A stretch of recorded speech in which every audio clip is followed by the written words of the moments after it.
With some of her true capabilities unveiled, the rest of the Orichalcum rank trial concluded with little incident. The final bosses was a strange sort of undead Ilishnish had never seen before, wrapped in strips of cloth from head to toe. While the fight was long, it kept healing itself and its minions. It was rather uninteresting once they isolated their foe. Alessia was cursed about 24 times, but Ilishnish supposed that was what paladins were for. She idly fiddled with the Orichalcum tag hanging from her neck, smiling over the fact that the Sorceress Kingdom would now pay her 6 platinum coins per month. It wasn't much in the grand scheme of things, but relatively little effort went into it. Shiver. Ilishnish looked up at the sound of Winner's voice. She was poked halfway out of the curtain dividing the reception from the back hallway. "The Guildmaster would like to see you," she said. "He's waiting in his meeting room."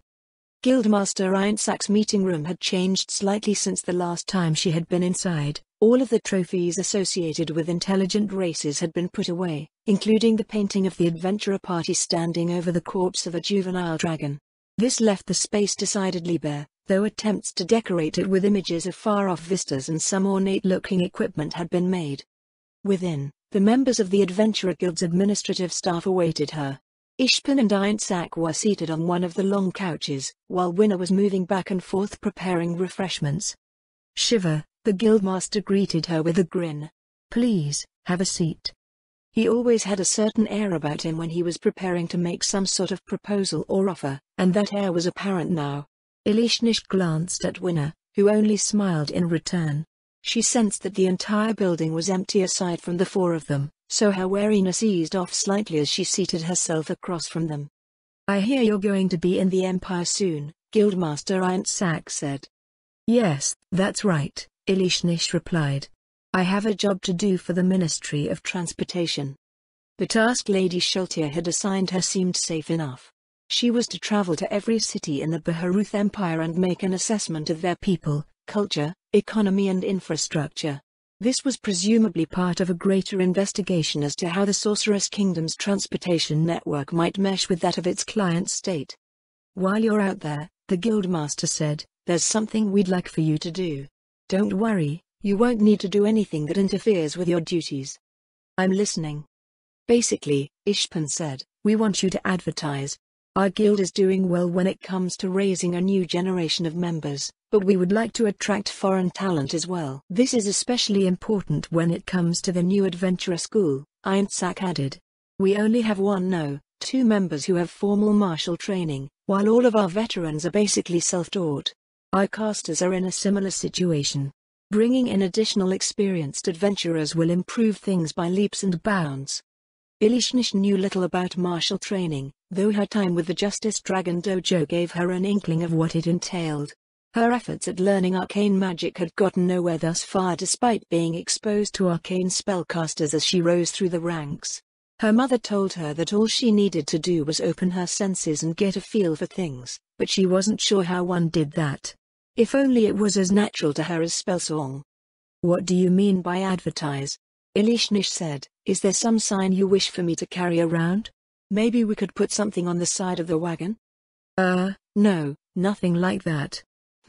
How do I put it?" "Visit the Adventurer Guild offices wherever you go," Ishpan told her. "We just need to increase awareness of our organization. Associations with the undead still overwhelmingly outweigh anything else when it comes to foreign perceptions of our nation. This needs to change. Taking some high-profile jobs would be our best bet," Einsack said. "With recognition will come questions and you can sniff out promising individuals to send our way." "Jobs? You may not be familiar with how things once were here, but the Adventurer Guild in the Empire is a traditional adventurer guild. Local authorities and wealthy patrons put up various requests to be filled." "Yes, I've heard of this," Ilishnish nodded. "A system of sanctioned mass murder. While I am not averse to enriching myself, would this not in turn tarnish the image of the Sorceress Kingdom in the eyes of non-humans?" Requests come in different varieties," Ishpan said. "You may also find those that are defensive in nature or demanding special skills to fulfill. They'll be on a board similar to the one near the reception counter here, and you may pick and choose those that suit you. The higher the requirements, the greater the renown and rewards." "Which brings us to something we wanted to get done before you leave," Ainsak said. "We want to bump you up to adamantite so you can take the jobs that will earn you the greatest fame. We don't have any official trials ready, but we do have something that everyone will accept as the equivalent. An achievement worthy of the title of hero." Shiva, Bard. Zarya Sushasha. Fighter? I'm still not sure what this is all about. I was accompanying my brother to the city on some business, but Lord Mayor suddenly appeared and dragged me off through a tree. Before Elishnish was the strongest lizardman she had ever seen. It wasn't even in the sense that he was above the average lizardman, he was stronger than Themis or Mary. In addition, while the other lizardmen wore little in the way of adornment, a suit of enchanted adamantite chainmail covered his black scales. At his side was a blade that appeared to be forged from ice. A tree? Yes, he has some spell that transports people through plants. None of our druids are capable of such a feat, not even my dear wife. As they introduced themselves to one another, another figure registered to Elishnish's blind sight. Since it, too, was coming out of a tree, she decided that it was someone else Lord Mayor had sent her way. Oh, if it isn't Master Zaryasu. A long time it has been. It's good to see you again, Hamsuk. So they have brought you here as well. Something about this seems ominous. Despite the cordial greeting, Elishnish regarded the giant rodent warily. Her silvery fur radiated a sense of strength that surpassed that of the lizardman. Her tail seemed especially problematic. It measured 20 meters in length, which was longer than Kalistran was from the end of her snout to the tip of her tail. A place where many battles have been fought and much blood has been shed, this is, Hamsuk said. The adventurer training area. Some of my people come to test their mettle here. Their tales almost sound like how we trained back in the day. Indeed, Master Zaryasu. The dangerous ball of fluff nodded. I hear that our trials back then served as an inspiration. These adventurers are our juniors, they are. Zaryasu nodded thoughtfully at Hamsuk's words, then he shuddered. The giant rodent shuddered, too, as if they shared some unpleasant memory. Ainsak mentioned something about an achievement worthy of a hero. Was she supposed to fight these two? Hamsuk shifted her bulk to address Elishnish, whiskers quivering as her nose twitched in her direction. Our new comrade, this must be, she said.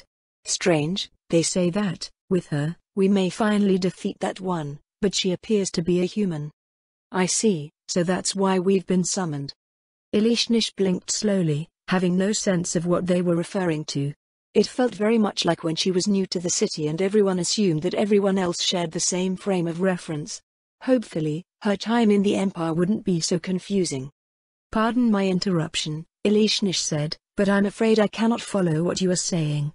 Who is that one? Rude, I have been, Hamsuk exclaimed, that one is a most mighty adversary, Miss, Shiva. Not once have we been able to defeat him, so mighty he is. And the three of us are going to defeat this person? No individual that matched their description came to mind.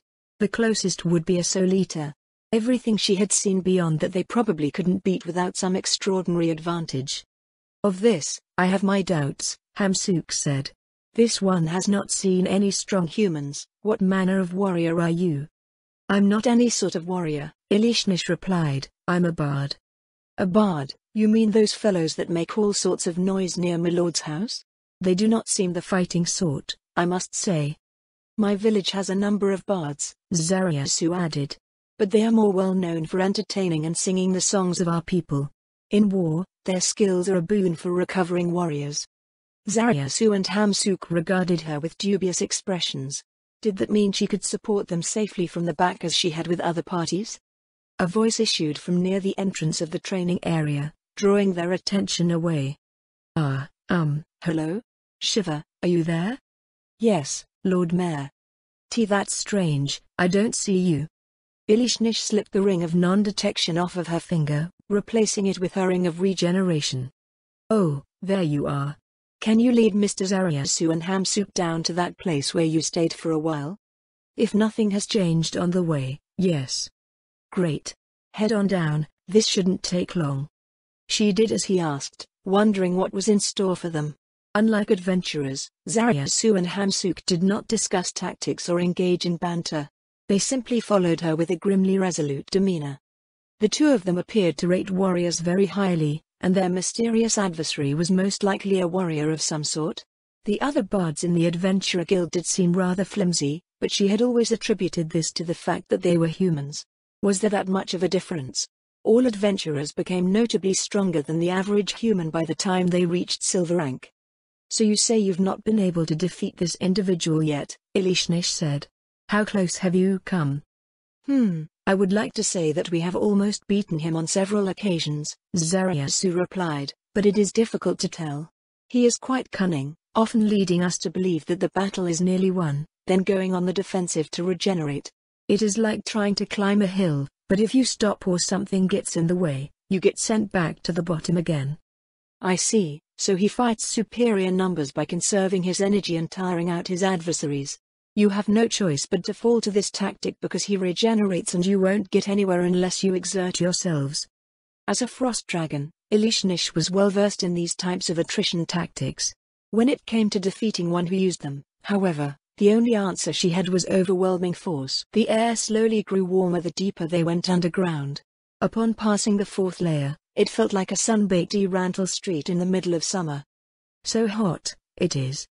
MMH, this is a nice change from the cold autumn weather. Elishnish understood that it grew warmer the further one went underground, but the change in temperature was too drastic to be normal. A hot wind blasted forth from the corridor leading to her former abode. With it came a smell, an odor reminiscent of glowing metal being shaped at a forge. There was at least one individual, as well. There's a troll in there, Elishnish noted. Is that who we're fighting? Newer than us, he is, Hamsuk said, yet stronger. As his senior, it shames me to admit this is so. If it was only a matter of strength, Zariasu told her, we would have won as much as we have lost. The true difference lies with the way that he turns his martial ability to methods that favor his racial traits. With this combination, he once bore the title of Martial Lord. Since joining us, he has become even stronger. She had come across the title Martial Lord in her recent reading on the Empire, but she had no idea what it meant. All she could glean with her limited experience was that it was something like the champions of various semi-human tribes. Except for a human nation. Except he was a troll. Elishnish shook her head in confusion. She didn't think that she would ever understand humans to any great extent. An orange glow cast long shadows from the end of the corridor, adding to the sense of heat permeating the air. When they stepped out into what she last remembered was a ledge overlooking a frozen landscape, a long, rocky pathway wound its way over a glowing lake of some sort. WWW, what is this? Hamsuk wilted. This one's fur is going to singe, it is. I said it felt nice before. Zariasu looked down at the bubbling liquid below, but this is a bit too much. I heard this place was being changed into a volcanic crater, Elishnish said, or was it a lava lake? It was hot, but at least it wasn't fire. Frost dragons were weak to fire. As were trolls, so it wouldn't make sense to do that.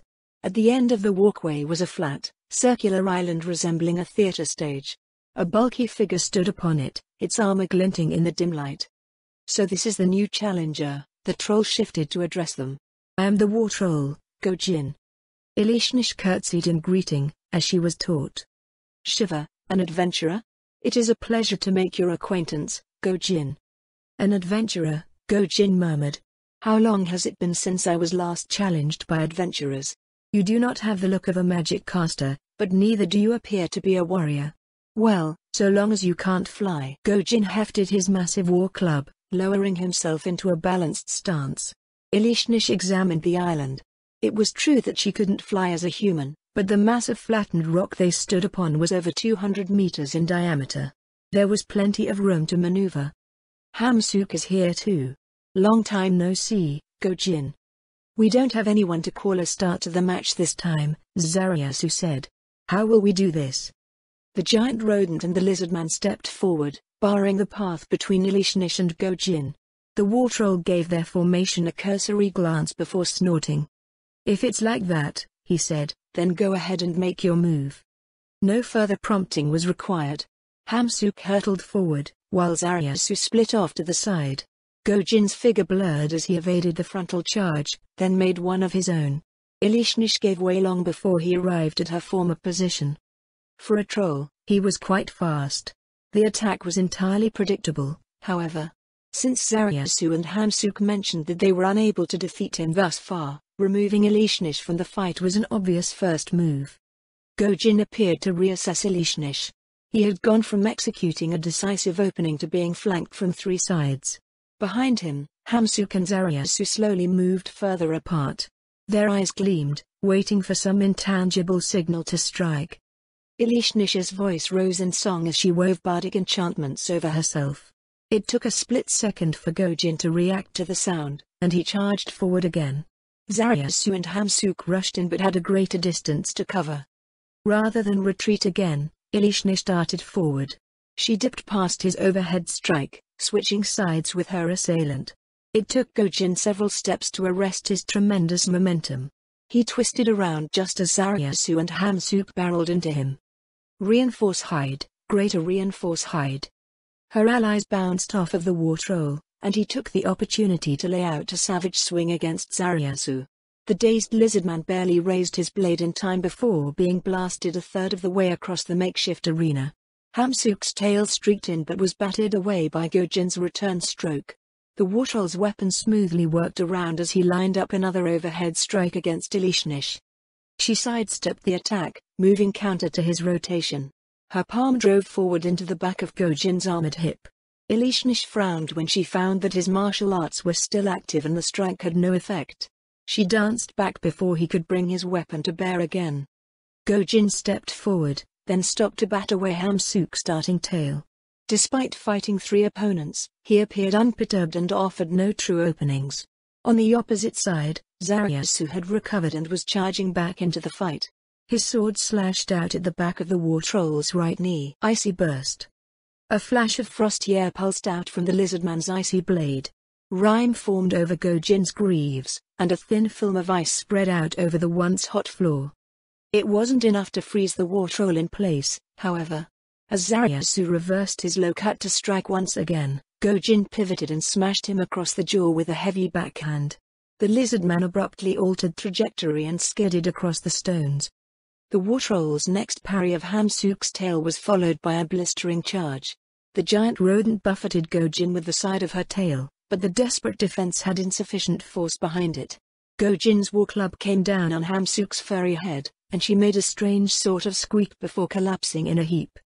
Zariasu pushed himself up off of the ground, shaking his head. "I think he knows you're using a healing song," he said. "He's been trying to knock us out with every attack." "Of course I know." Gojin heavy steps thumped towards them.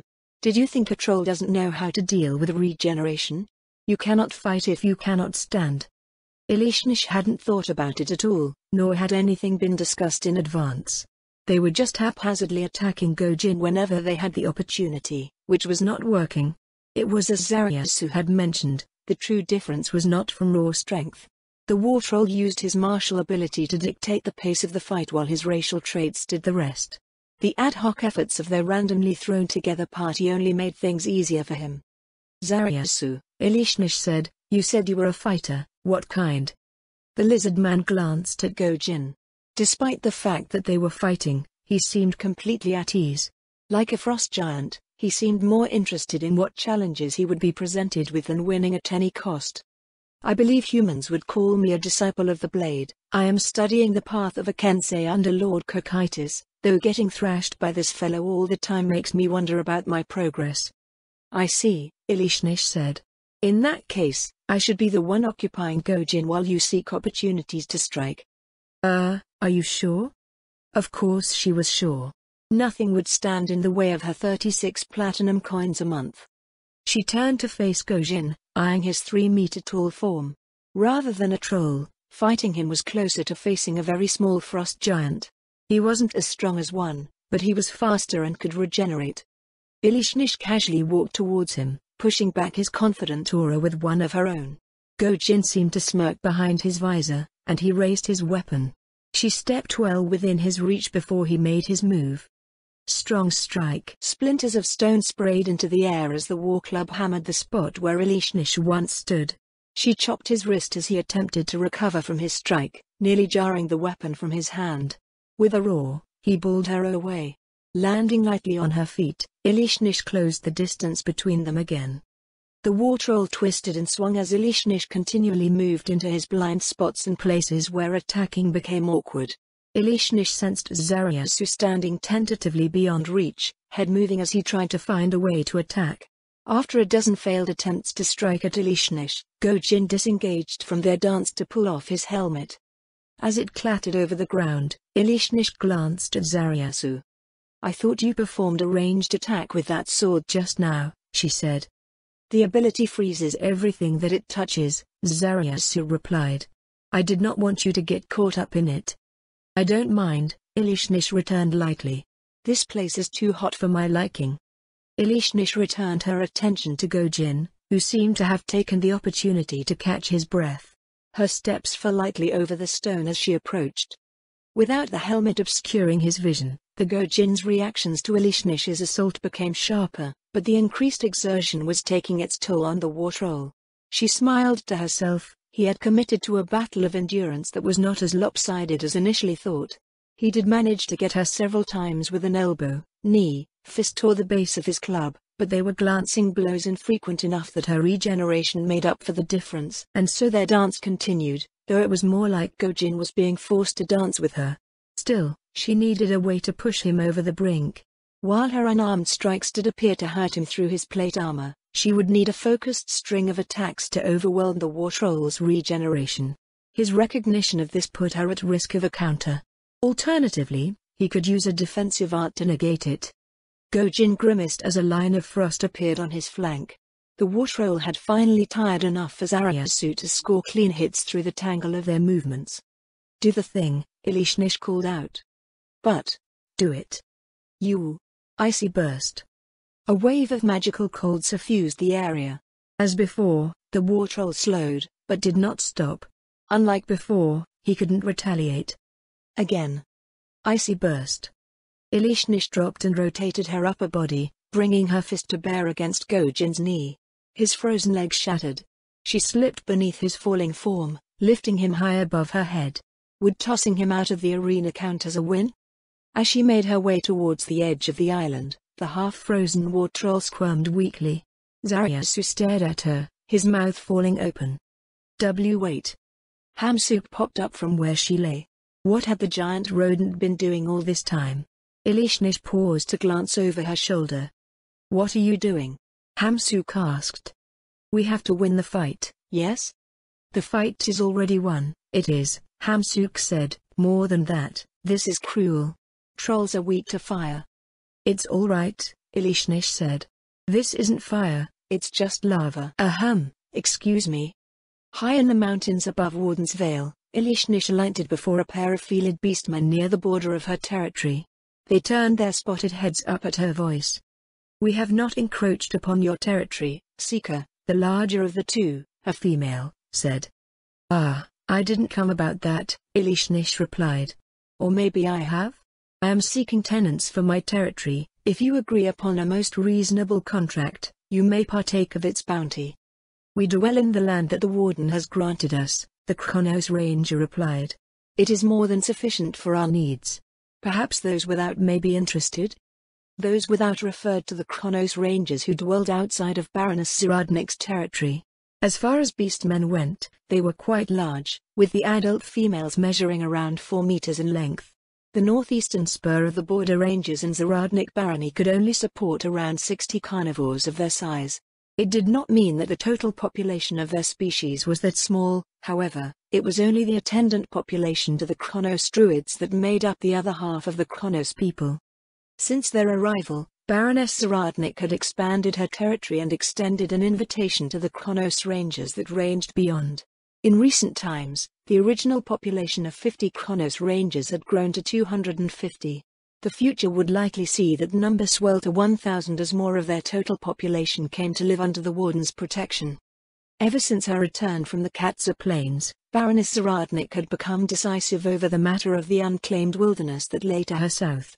Even now, she was overseeing its transition to her administration.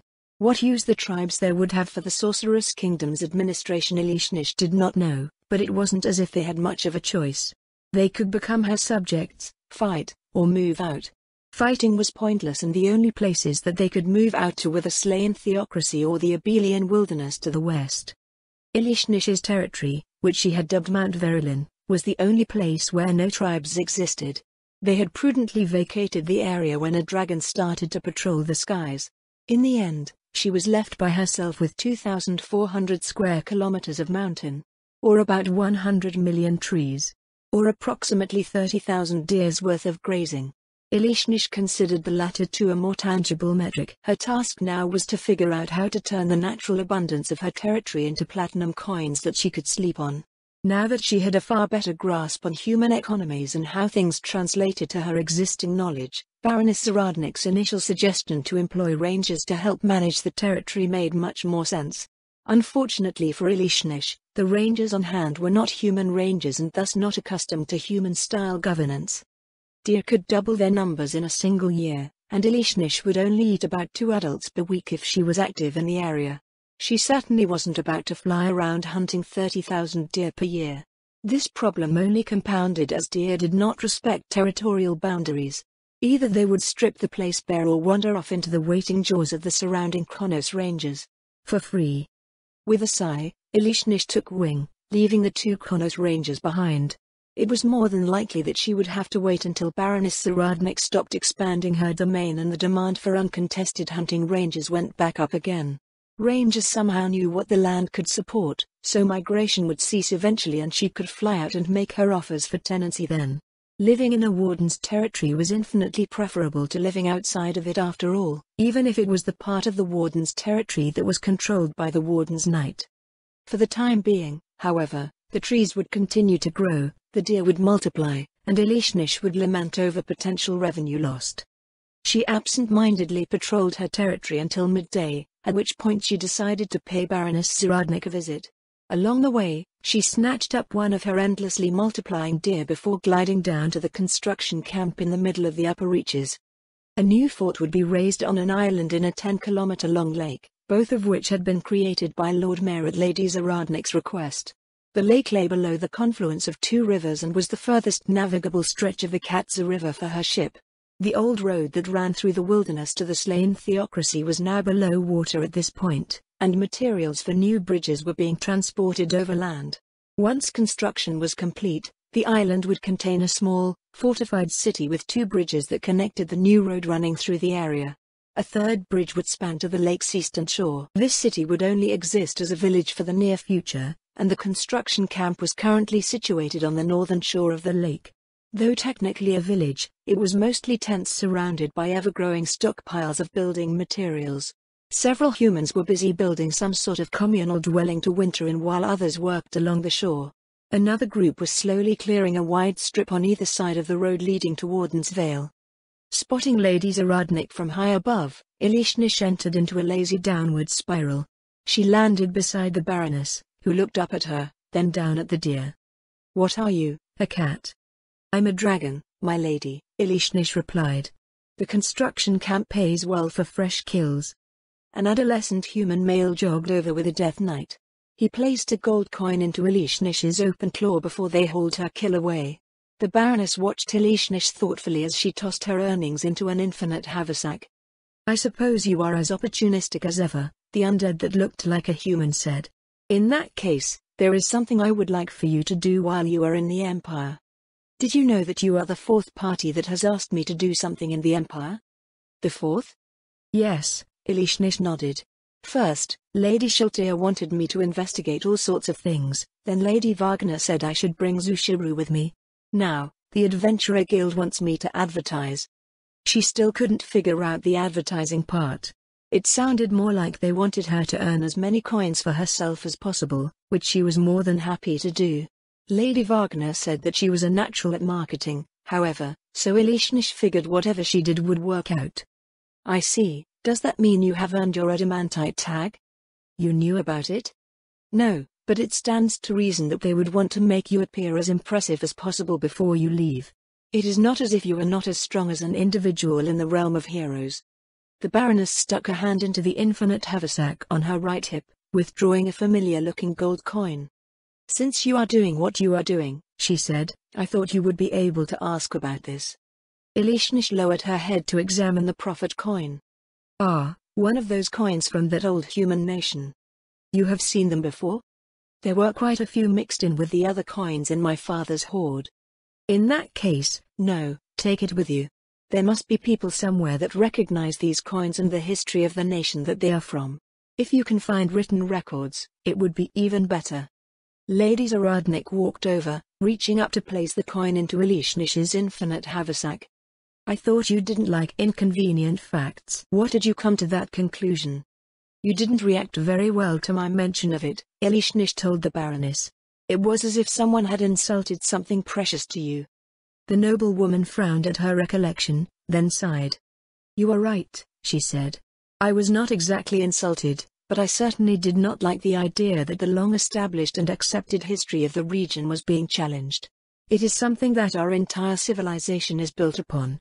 If what we thought we knew is wrong, however, it is wrong. The sooner it is corrected, the better. So you'd rather be correct than comfortable. I have already experienced what it is like to have a cornerstone of my existence built on a lie, the Baroness told her.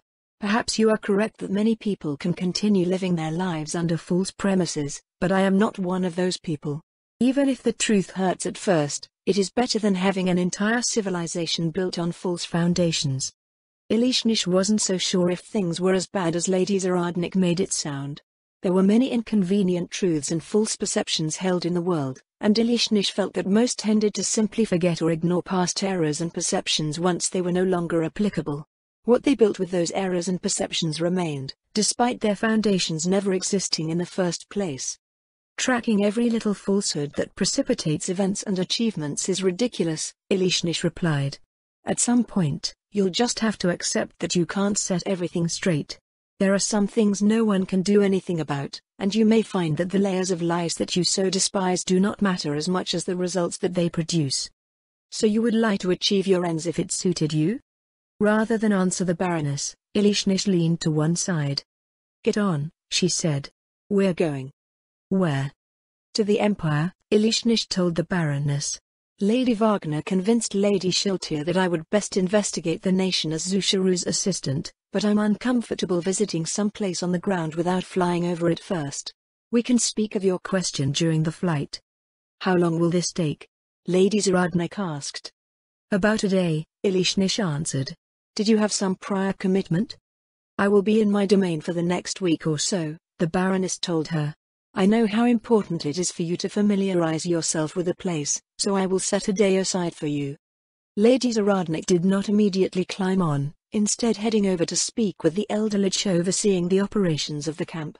Upon her return, they left to fly north up the valley, rising slowly on lazy beats of Elishnish's wings. Did you need to stop in Warden's Vale? I have already contacted both Nonna and my household, Lady Zaradnik replied. Unless you think we need to pick something up before leaving, we are free to head out. They steadily rose, cutting over the northern peaks of the Konos territories. The mountains gave way to the vista beyond, presenting a clear view all the way to our winter. It never ceases to amaze me how small the world looks from up here, the Baroness murmured. It feels like we can be anywhere in mere hours. Frost dragons are fast, but we're not that fast, Elishnish told her. 100 kilometers in an hour during level flight is about normal for the average adult. I have read that some militaries use messenger birds to deliver information when message spells are not available. You are about as fast as one of those. I can go faster than that. Elishnish picked up her pace, then frowned at the lack of a certain sensation. You're not producing any drag, why is that? I was bestowed a new set of equipment by His Majesty and Lady Shiltir, Lady Zaradnik said. According to His Majesty, magical equipment not only fits itself to the wearer, but certain physical effects can be negated as well. Since I am immune to cold damage and have some damage reduction, the wind doesn't push me back if I wear a full set of magical equipment. Speaking of which, Lady Zaradnik's form altered slightly in her blind sight, becoming a bit more substantial. A gleaming blade appeared in the corner of her vision. Kya ah. Elishnish reflexively twisted and dumped the Baroness off of her back. Strangely enough, she didn't fall, instead gliding forward along the same trajectory beside her. Well, this is odd. She tried to make sense of what was going on, but the Baroness' equipment was made up of multiple articles far more valuable than the enchanted equipment of Themis and Alessia. Just a year ago, she would have been stunned by the sheer amount of wealth arrayed before her, but compared to the stupendous panoplies of the Sorcerer King's closest servants, it was a mere pittance. I'm not even going to try guessing which item is conferring flight magic upon you. The hairpin, the Baroness replied. I found out that, while flight magic has a set maximum acceleration and velocity when relying on its own motive force, one can glide on their existing momentum. The magic does gradually slow the user down to its top speed, but one can keep pushing themselves along to move at greater speeds than usual. Lady Zaradnik maneuvered to reseat herself on Ilishnish's shoulders. Ilishnish eyed the blade of the glaive sticking out beside her head. It glowed with a nearly imperceptible holy light, but the sight reminded her of another glaive that had grievously injured her in the past. Why are you holding this weapon like that? Ilishnish asked. I was wondering how it would feel, Lady Zaradnik answered. Feel? I am sure you have heard the tales, the Baroness said, of legendary figures from the past, who rode dragons. Like the Mystic Knight or the Goblin King who married a human princess. The ridges of Ilishnish's brows drew down as she recalled what she knew of the mentioned individuals. They were both cases where a powerful individual had supposedly bent a dragon to their will and used them as a personal mount. Baroness Zaradnik was nowhere near Ilishnish's strength, so that sort of scenario was out of the question. The only time Ilishnish flew her around was for her own purposes. No matter what those tales say, Ilishnish said, the only thing you're going to stab up here with that thing is my eye. The glaive vanished. In its place, Lady Zaradnik pulled out a bow. Her legs shifted as she tested out the weapon. Ilishnish sighed. Admittedly, it was a better choice, but she still wasn't going to hit anything from 10 kilometers in the air. You came back from that trip with quite the haul, Ilishnish said. It's not a haul, Lady Zaradnik replied. This equipment is a symbol of trust bestowed upon me by His Majesty and Lady Shiltia. It is a mark of my station as a member of the Sorceress Kingdom's martial nobility. Her voice pressed down on Ilishnish. Lady Zaradnik took exception to some rather harmless statements. Ilishnish shook the feeling away. You seem to have a full set, she said. How come you still have a mundane bow? I think it was because His Majesty wanted to observe my close combat abilities as a captain, the Baroness replied. For the same reason, I returned the old glaive Lady Shiltia bestowed upon me shortly before your arrival. What old glaive? I never brought it out unless I needed to practice or defend my territory, so I suppose you have never seen it. The glaive was identical in appearance to the one I have now, except far more powerful. The blade was suffused in an aura of negative energy. She has the right idea, I suppose. All of you misbehaving reptiles should simply have their tongues pinned to the ground. How fitting that I have the weapon I've chosen for her on hand. Ilishnish started to shudder at the memory of being stabbed in the tongue by the malevolent weapon. Lady Zaradnik was the excellent vassal that Lady Shiltia was referring to that night? The Baroness' worried voice drifted in from behind her horns. Is something the matter, Ilishnish? You had that glaive since before we were introduced? Yes, why? Ilishnish swallowed. Thank you, she said. What am I being thanked for? We often don't see eye to eye, Ilishnish said. Early in our time together, I did not understand a great many things and spoke out of ignorance a great deal. Lady Shiltia and her vampire brides would not hesitate to strike if they thought I was doing or saying something wrong. So thank you, my lady, for your patience. Lady Zaradnik's only reply was a gentle caress over the scales of Ilishnish's neck. Ilishnish's soared over Calling County, cutting over the northwest corner of the Katsa Plains. She eyed the orange-red wasteland with its myriad ruins. So this trip to the Katsa Plains, she said. Did you stop at all of the cities along the river? Most of them, Lady Zaradnik replied. Wait, how do you know what is there?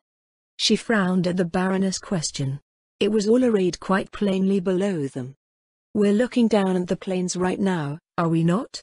I can see the towers just inside the perimeter, but everything is else smothered in that negative energy-infused mist. Ah, I see. I mean, I can see. Frost dragons can see through weather effects. I knew frost giants could through first-hand experience, Lady Zaradnik said. I was not aware that frost dragons had the same capabilities. We both dwell in the same environment, Ilishnish replied. Why would we not have it if they do? Also, it's not the same capabilities. We frost dragons have much keener senses. I wish I knew about that before we went out there, the Baroness said. Lady Shiltier was the only one capable of detecting anything beyond 100 meters or so. If that is the case, can you make out anything strange down there? Seeing through weather effects isn't quite the same as seeing through a clear sky, she explained. How do I describe it? Frost dragons see more. Rain, snow, clouds, and dust can obscure vision in certain ways, but in others, things can appear quite clearly. Some substances are differently colored to us for the same reasons. For instance, I believe that many races see urine as yellow. Frost dragons, however, can see it as both yellow and black or brown depending on how we're looking at it. The tools to acquire one's food, huh? Lady Zaradnik's tone was strangely thoughtful for such a normal thing. Yes, that's right, Ilishnish replied. Dark markings in the snow are easy to follow and prey blinded by weather effects are a simple matter to take down. As far as the scenery in the Katsa Plains is concerned, I can see the silhouettes of all of the ruins through the mist from this distance, but it isn't as if I can read anything that might be carved on them like I can the buildings below. Out of curiosity, from how far away can you spot something? There's a reason why we're flying 10 kilometers above the ground. Her voice took on a note of pride. I'm the best hunter in my family, and my senses are honed far beyond that of the average frost dragon. I can make out the individual details of every human below us from this distance. If they were sitting down and reading a book, I could read it from here as well. So if people notice a dragon flying overhead, the reason that they have not been attacked is because they are being ignored. Ilishnish snorted derisively. It's members of weak species who tend to think of the world in relation to themselves, as if every little event or circumstance has to do with them somehow. We dragons don't stop for every little thing, obviously, and the world has better things to do than revolve around the limited perspective of a mortal. All dragons have keen senses, so they'll notice most things before they are noticed in return. Frost dragons are the best hunters in all of dragonkind, however, so ours are the keenest. Other types of dragons have their own advantages, but they won't notice someone in the open from as far as we can. What advantages do other dragons have? It depends on the type of dragon. If unidentified flyer, this is Imperial Patrol. You are crossing into Baharuth airspace. State your business or intent. An unexpected message spell popped up in her head. The caster sounded halfway between wondering whether she should be challenging Ilishnish and forcing herself to carry out some obligation. It was the proper reaction to the presence of a dragon, but after spending so many months in the Sorceress Kingdom, it almost felt strange. Did something happen? Lady Zaradnik asked. Ilishnish scanned her field of view, quickly finding the most likely source of the message. Dragons were not the only ones with exceptional long-range vision. In hindsight, she should have concealed her presence to avoid detection, but looking at lines on a map did not give her any sense of where the Empire projected its power. It also didn't help that she had been chatting away with Lady Zaradnik. 5,000 meters below, she answered, over the highway. 3 hippogriffs on a patrol, I think? One of the riders sent us a message asking what our business was. Do we have an appropriate response? I think so. She looked down at the flight of hippogriffs. Unlike the ones she had encountered when she was younger, they loitered tentatively far below. This is Frost 19, en route to perform, aerial orientation? Just a moment please. The message spell ended. Several minutes passed in silence with the Imperial Air Patrol shadowing them. They fell further and further behind, unable to match her velocity. Frost 19, this is Imperial Patrol. Flight control says that you won't due in our winter for another 2 weeks. Yes, I'll be there as scheduled. For now, I'm just making sure I know my way around. I wouldn't want to land in the Imperial Palace by accident, yes? An audible swallow sounded over the message spell. Why had she received such a reaction from her light-hearted quip? Through the spell, no less. Acknowledged, Frost 19. You are cleared to enter Baharuth airspace. Have a pleasant day. The message ended, but not before Ilishnish heard a sigh of relief. I wonder why they were so nervous, she muttered. I don't even like the taste of hippogriff. The Baharuth Empire is legally obligated to recognize the absolute authority of the Sorceress Kingdom's official representatives, Lady Zaradnik told her. An officer of the Empire's Royal Air Guard should be well aware of this. Currently, you are not here on official orders, of course, but they would not know that. Then this obligation will apply when I am on my official duties in the Empire next week. It will, but simply because you can exercise your authority does not mean that you should. The Empire is our protectorate, and its relationship with the Sorceress Kingdom should reflect that. Aside from shoring up their national security out of practical concerns, the royal court's hand on their affairs has been next to non-existent. So much for ordering everyone to reveal everything they knew wherever she went. Why were things never simple? Ilishnish banked to assume a northeasterly heading, following the highway to the first city across the border. Her nostrils twitched, the trace of a worrisome scent carried over the high winds. There's a dragon here. Here. Lady Zaradnik leaned over to look down at the city ahead, as in there's a dragon in that city? No, she's quite far away, Ilishnish replied. 300 or 400 kilometers to the north, perhaps. I'm not familiar with the air currents in the Empire, so my assumption is that the wind comes from the north as it does in Erantal. 300 or 400 kilometers, that would still put this dragon inside the Empire's borders. Is it a frost dragon? It might be a current of air from the Azalisia Mountains. Frost dragons smell like their environment, Ilishnish said. This one is a green dragon. They smell like, what was that stuff that they use in the alchemical workshop again? Ah, yes, Aqua Regia. Several seconds passed as the Baroness sniffed at the air. Though undead, Lady Zaradnik was still very much like a human in many aspects. They had a strange way of thinking that they could somehow sense something that they couldn't simply by trying harder. I do not smell anything like that. Rumor has it that forest dragons can be found in the vicinity of the Empire. A number of them have been slain over the past few generations. I haven't read or heard anything about that, Ilishnish frowned. You'd think something so important would be the subject of widespread reports. According to my information, Lady Zaradnik told her, the Imperial legions are fairly thorough at maintaining security throughout their territories.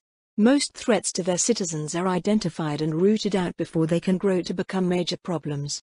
Any wimmelings discovered are easily taken care of, while specialists are commissioned to handle juveniles. Ilishnish didn't particularly care, but the way that humans, or former humans, in the Baroness case, casually spoke about the systematic slaughter of children felt hypocritical when considering the Sorceress Kingdom's apparent policies.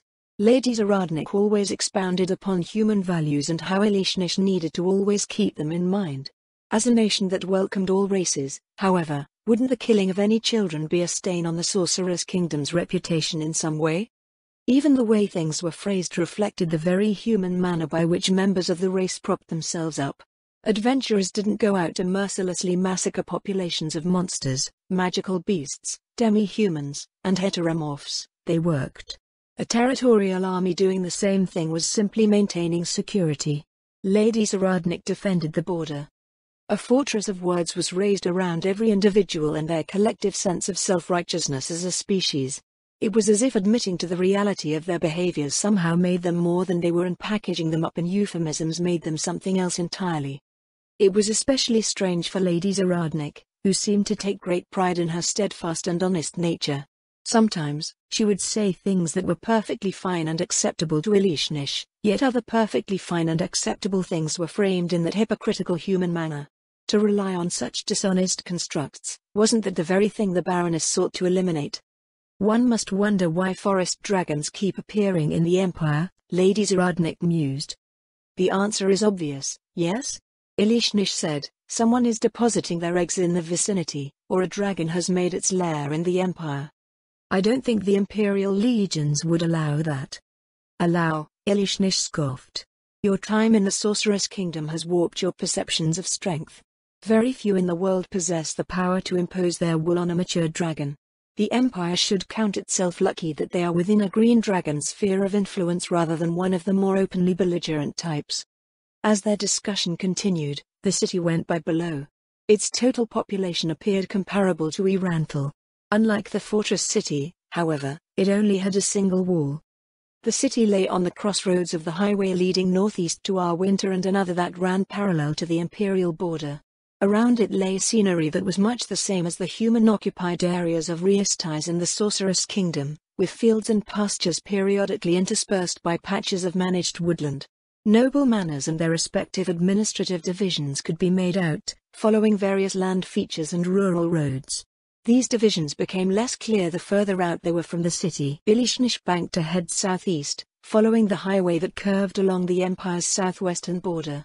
The mists of the Katsa Plains covered a 200-kilometer stretch before giving way to an expanse of rugged peaks. The towns and rural villages continued uninterrupted to the foot of the ranges to the Empire's south. "These mountains to the south of us have little in the way of features on our maps," Lady Zaradnik said. "There's supposedly a wyvern-riding tribe out there somewhere. Do you see anything?" Ilishnish looked around them.